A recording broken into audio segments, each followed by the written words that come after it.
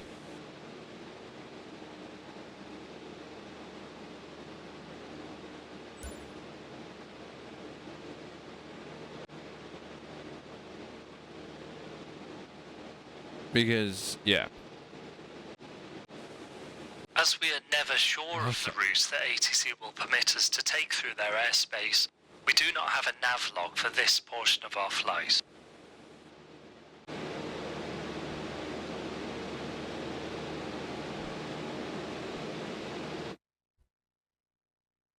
Hello? Oh, I'll call you back in a little bit. Bye.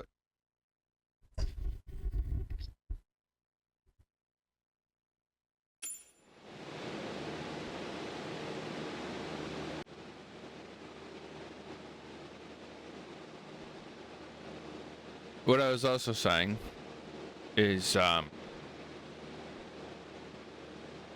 bored.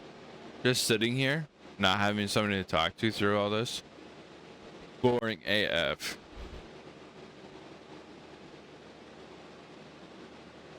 I'm not getting the joy of flying. Like, I don't get that same energy level of flying. Like, I feel like that pump of adrenaline. I'm sick. Sink, damn it, sink.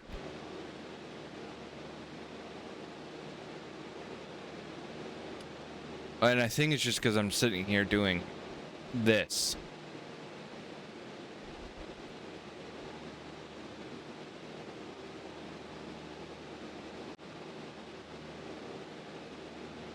But definitely the talking. Talking would be great.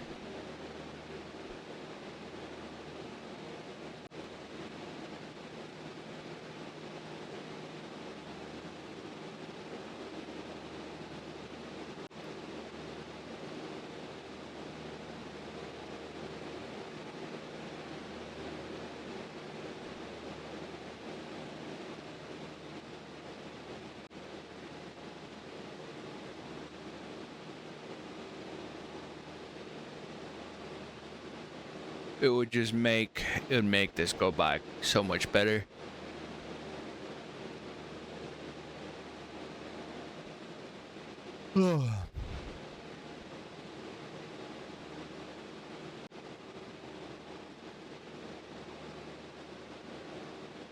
Are we on 6? We have to be, right? Oh, we gotta make sure we don't hit that window, that ceiling.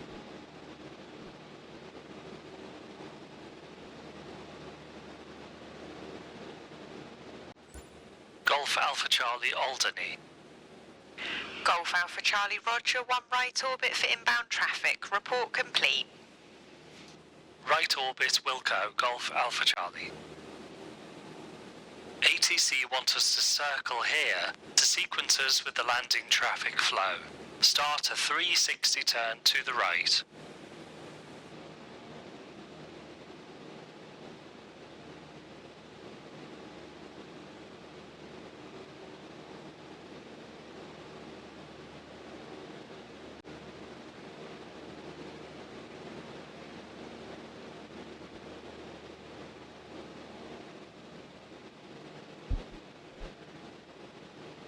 We're almost there, we're almost there, we're almost there. Almost there, almost there, almost there, almost there. Almost there, almost there. Golf Alpha Charlie, proceed over the runway 23 right threshold en route to Sale Water Park. 23 right threshold to Sale, Golf Alpha Charlie. 23 right. Okay, that's the green light for us to cross over the runways at Manchester Airport. Fly overhead the landing end of runway 23 right. Oh, see, I wasn't even turned there.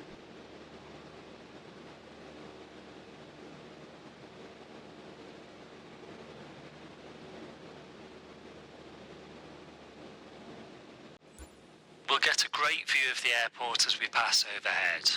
In 1930, Barton was actually originally planned to be the location for Manchester's main airport, but the ground was found to be too boggy for the larger aircraft in development at the time, so this area was selected instead. Interesting.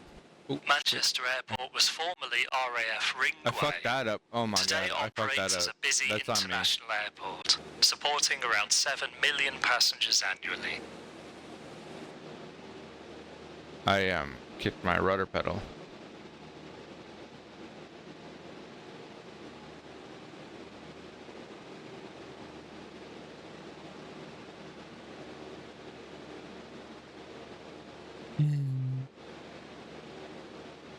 Oh.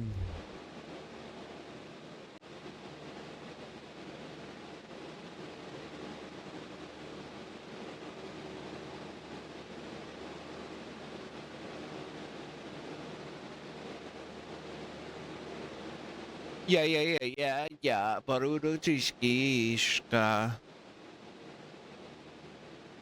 Speaking Sims over here. So bored.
Nice little airport we got here.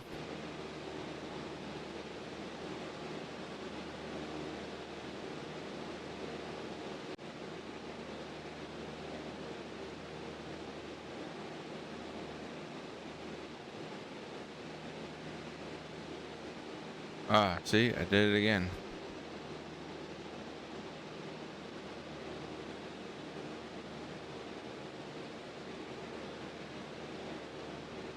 Now carry on straight ahead to the VRP at Sale Water Park, a lake dedicated to open water swimming.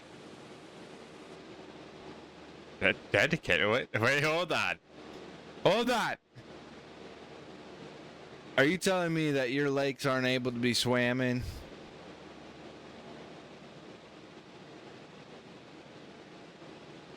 Or is it just this lake is like a water park lake?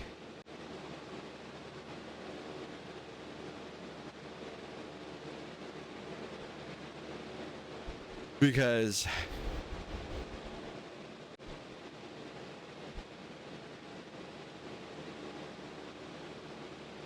this man definitely just said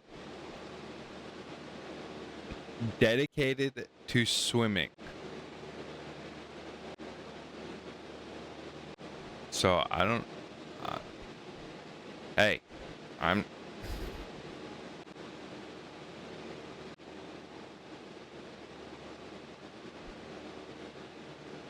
not saying nothing.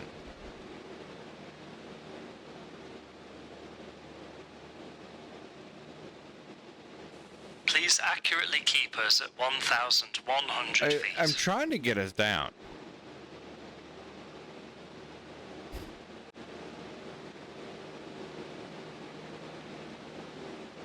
Is that a baseball field? No. Is that just a dirt track?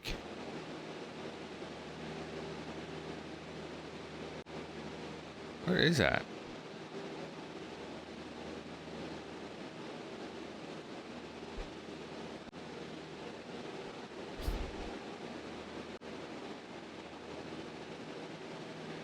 I don't know.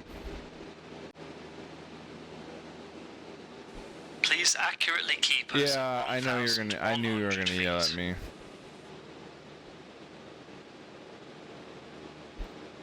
Yeah. We're not. We're getting back up there.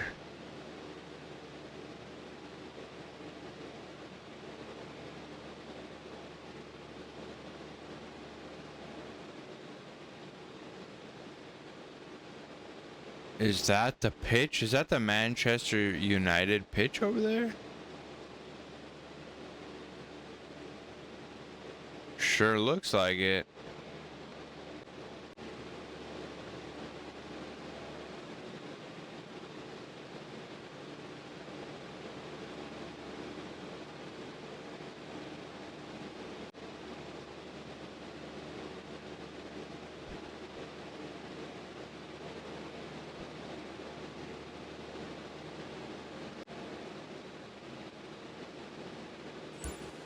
As we near Sale Water Park, we can see the city of Manchester up ahead, along with Manchester United's football stadium, Old Trafford, just to the right of the nose.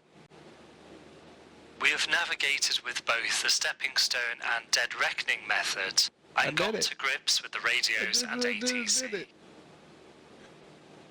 Next, we're heading to Sweden for a colder climate to see how your visual references change in the winter months. Okay.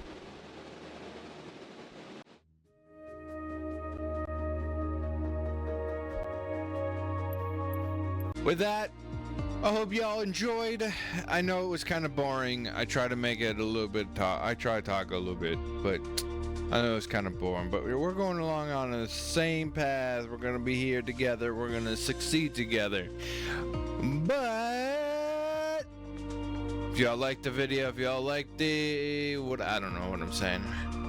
If you want to see more, let me know what you want to see. Don't forget to hit that thumbs up if you enjoyed it, and don't forget to subscribe. I'll see you guys later.